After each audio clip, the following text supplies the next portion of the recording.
Hey everybody, Renee Jayne once again. Sorry if you tuned in before. It looks like our internet connection wasn't awesome.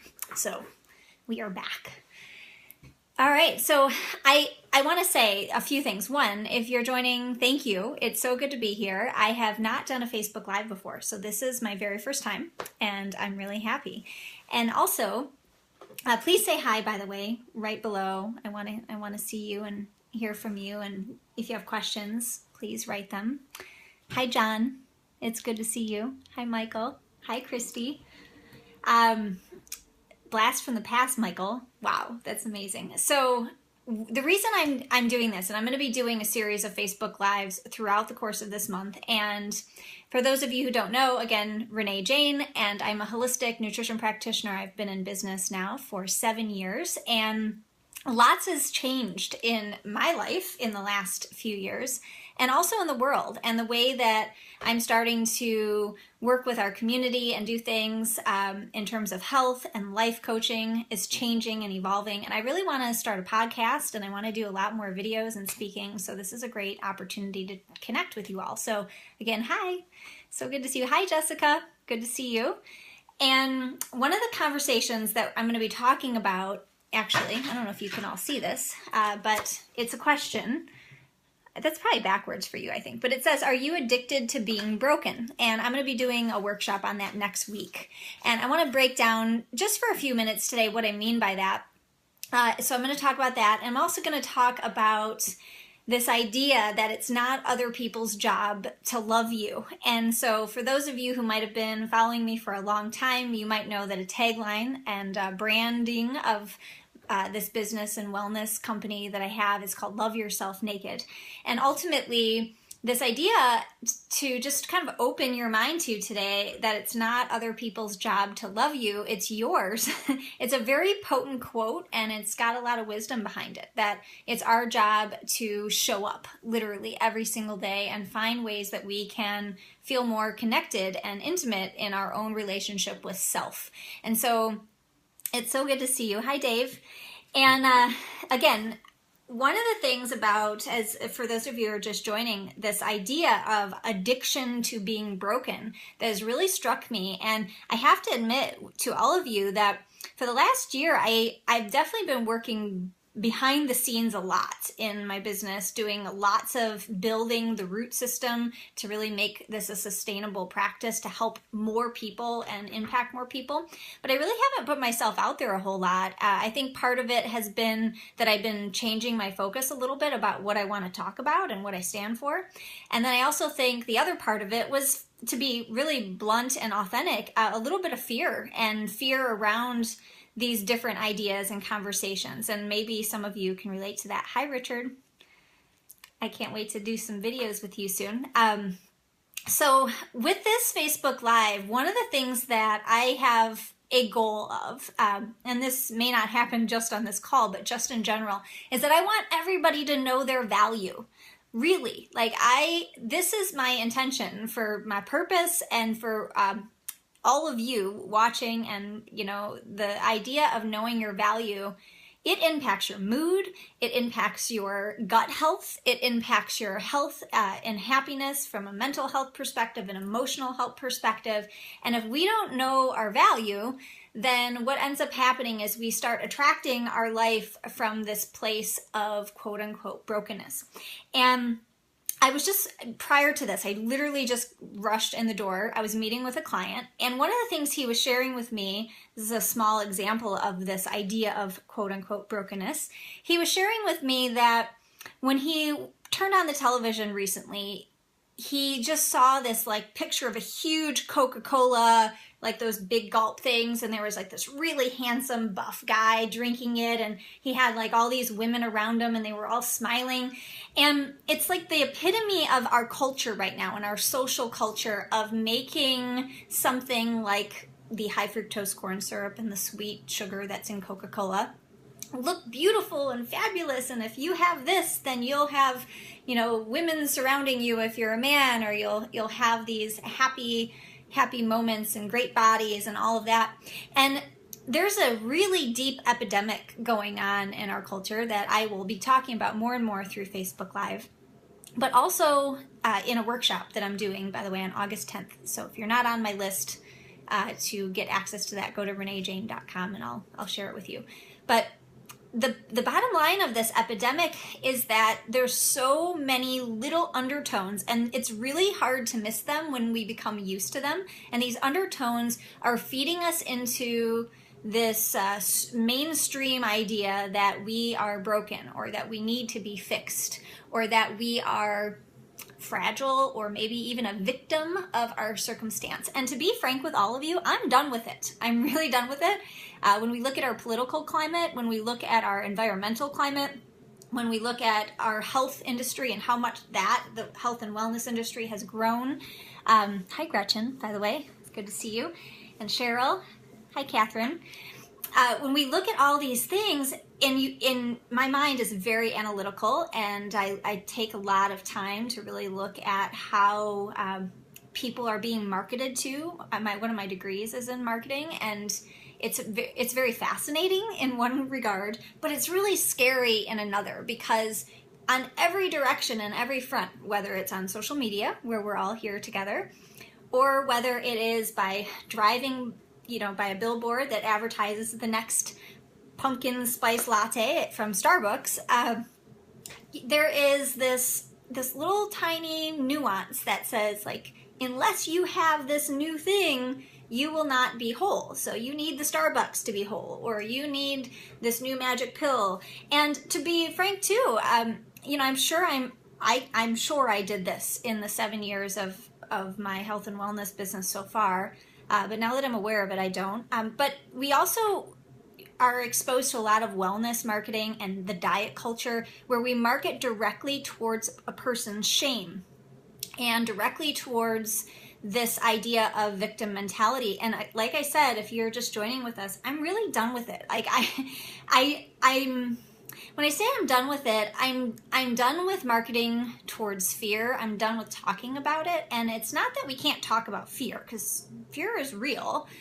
But what's most important is that we start to really get out of the victim mentality, and we start engaging in more conversation around freedom and openness. So let me give you an example of this. So I for those of you who are joining, I'm running this webinar on the 10th, and it's called Are You Addicted to Being Broken? And so when I came up with that title, it was very organic, because it came from me writing in my journal.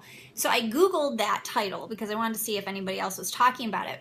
And I found so many books in a very specific genre, which I won't talk about right now. We'll save that for the webinar, because I could go on a long rant. But I found so many books that are literally praising this idea of, like, you're broken. It's like it was almost like it's a good thing. And I've had some crappy moments in my life. I don't know how about any of you. I'm pretty sure we all have. We definitely have some moments where we break down, where things are not fun in our life. We have tough times in our relationships. We have career challenges. We have challenges with colleagues and friends. And those moments can definitely be our lowest of lows. But there's a very subtle idea around our belief system. Are we going to deal with life breaking down around us and rise up? Or are we going to fall into the victim mentality that our culture has basically permeated over the course of the last 10 or so years, that is getting us to believe that we're actually broken, and we're not. We don't need to be fixed. And sometimes life breaks down around us, but it's not who we are. And so there's so much I want to say about this, and I have to tell all of you that I was a little nervous because I have not done Facebook Live before. This is my first time. I love video, but I was concerned I'd get the technology wrong. So thank you for all being here. Hi, Julie. I think I said hi, Veronica. Hi. And it's just really great to be in conversation, and I have so much more to say. So I'm going to continue talking about this, but I want to end on a few things. And, for those of you who are paying attention to this idea, it might even resonate a little bit. I'll give you a couple little tips that you can take with on your day today that really help me. So the first one is just as a simple reminder that self-trust is, thank you, Veronica. I appreciate that so much. self-trust is not automatic. And when we are young little ones, learning from our parents, which, by the way, you know, our parents did the best job they knew how to do. This isn't dogging on our parents or anything. But if they weren't in a relationship with self, where they trusted themselves, where they trusted their decisions, then there's no possible way they could teach that to you.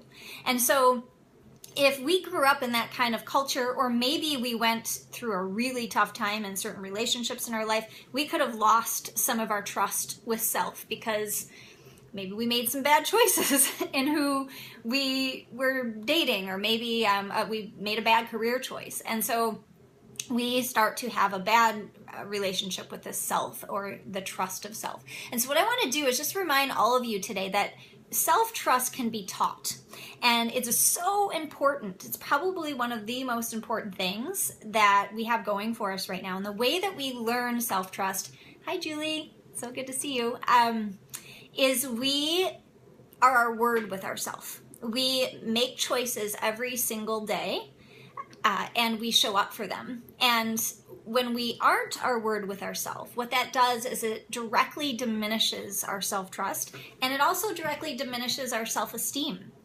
And so slowly but surely over time, if we aren't our word, then our self-esteem starts to slip, and we start feeling crappier and crappier, and our lack of confidence starts showing up. And it's pretty easy to see that in our friends and our relatives. And I think the other piece here too, that's, if you're going to take away something that's very, very important, is to make little steps in your life today. And by the way, here's one. I wanted to do Facebook Live today at 1 p.m. Eastern, and I showed up. And right, so when you show up, when you say you're going to do something and you do it, then what happens is then you develop this relationship with self where you feel trusting. It might be something simple like, I'm going to wash the dishes today. Like, whatever it is, do things today so you can really cultivate that relationship. The next tip I want to give all of you, again, I'm gonna, for anyone who's interested, some of you might just be saying hi, but if you are interested, I have breakthrough sessions where I'm going deeper into these ideas, and there's a link with this video that you can click on and get tons of more information. My team and I, we created, shout out to Penny and Jessica, by the way, who are so amazing. We created, I'm going to call it like our first draft, like a documentary. It's 20 minutes. It's really a fun video that depicts this epidemic of brokenness that I'm talking about, and how we're going to change it together, because this is a community effort here. No one is in this alone. So I'm going to be doing more breakthrough sessions. So if you want more info, you can visit that website, which is right here with this video, or check out the workshop I'm doing next week.